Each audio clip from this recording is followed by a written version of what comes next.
welcome to the fan club. It's your boy Dan Brosnan, Bros in the building. Today it's going down, folks. We're going to be talking about the NBA trade deadline, okay? So, trade deadline is tomorrow at 3 o'clock Eastern, 2 o'clock Central on my time. So, folks, let's get right into this. A lot of things happened today. Some things happened last week. Some things are going to happen tomorrow. We're going to break down a few trades that happened today, and then we're going to break down what we think might happen tomorrow, last second moves, okay? So first of all, we need to talk about my Milwaukee Bucks. The Milwaukee Bucks have sent Thon to the Detroit Pistons for Stanley Johnson. Okay, before we break down how this affects our team and everything, I just want this to be known that this wasn't the original trade we were trying to do. The original, our first instinct and call was to the Cleveland Cavaliers. And we wanted to do a swap for swap, Thon for Rodney Hood, and the Cavaliers would have pulled the trigger. And I see why he has potential and he's still young enough and the guy is a decent shooter when he wants to be. That's what we were looking at. We wanted to add one more nice little wing guy, can play the two if he needs to. So what do? We bring in Mr. Stanley Johnson from Detroit, okay? He's battling on the bench. He's only averaging about 7 points a game, kind of the same thing that Thon's. Thon's only averaging like 4 points a game, though.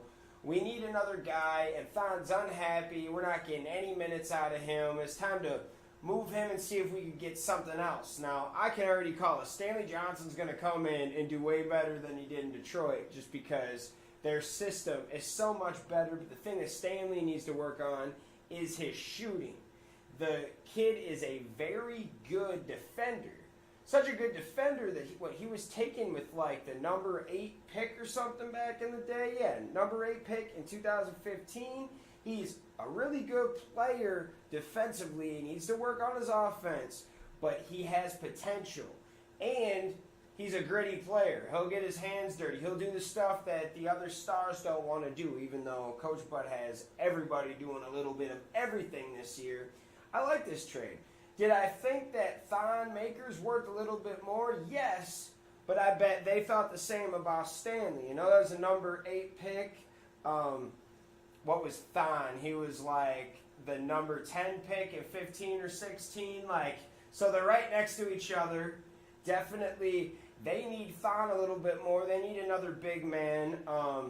Their coach, Casey, from the Raptors, he actually loved using big men like Thon.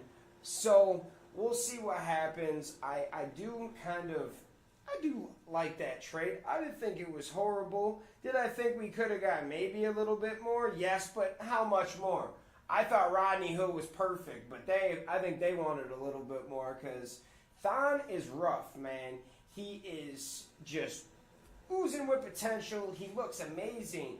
The dude weighs like 230. He just gets pushed around. The kid can shoot, he can rebound, he can block shots, but he just is not big enough yet.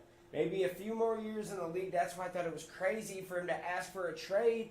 He could just sit there and work on his game, get better, and then next year or the year after, he could be balling in the playoffs like he always does, and then get that crazy contract. Okay, so let's get right into this. Where is it? Okay, so let's get right in. I want to load exactly everything. Our next trade is the 76ers acquired Tobias Harris, Boban Marjanovic, and Mike Scott early Wednesday for Landry Shamet, Wilson Chandler, Mike Muscala, Philly's protected 2020 first-round pick, and the Miami Heat's unprotected first-round pick, and Detroit's 2021 and 2023 second-round pick. So they went all in on picks. Now, why would LA Clippers do this? 2 words, Anthony Davis. They know they're going to have some cap money next year, and they're looking pretty good. They're actually looking way better than the Lakers right now without LeBron. They're sitting there thinking, you know what, Tobias is a good player, but if we could bring in Anthony Davis, he would work way better with our team. Now they have 2 first-rounders, and I'm pretty sure they still have theirs. So they could offer anywhere from 3 to 4 first rounders, you know? So, oh my gosh.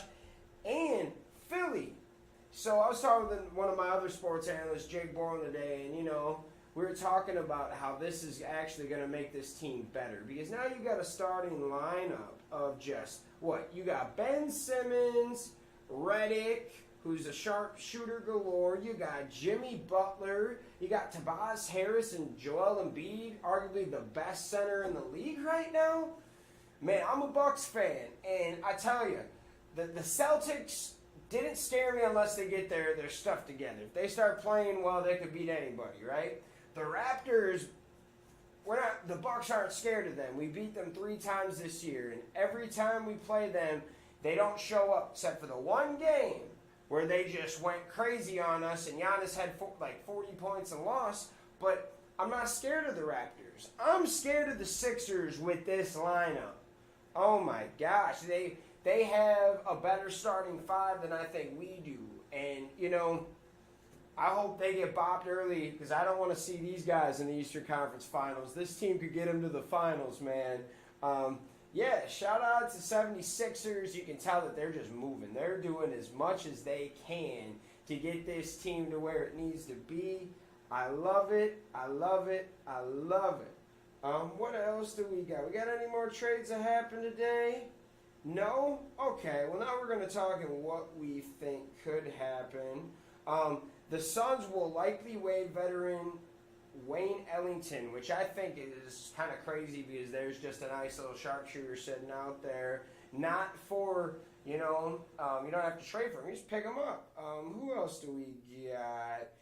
The Celtics are talking about trying to go after AD in the offseason. What, June 1st I think they can go after? June 1st or July 1st they can go after Anthony Davis. And they have the best package to do it. They could offer Tatum. They could offer Brown. They could offer a lure of first-round picks. The Hawks and the Magic are talking with the 76ers about Fultz. Okay. Fultz, there's a reason why he was the #1 pick, but ever since he came into Philly, he just has not been that guy. Doesn't mean he can't be that guy. Do I think he's going to be a superstar? No, but he was a first-round pick for a reason.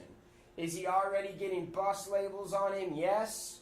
But I don't think that he'd totally be a bust yet. If he could come back from the injury and average, 18 to 20 points a game, that's not a bust. Yeah, the Knicks are going after some guys. The Pelicans are not responding to the Lakers.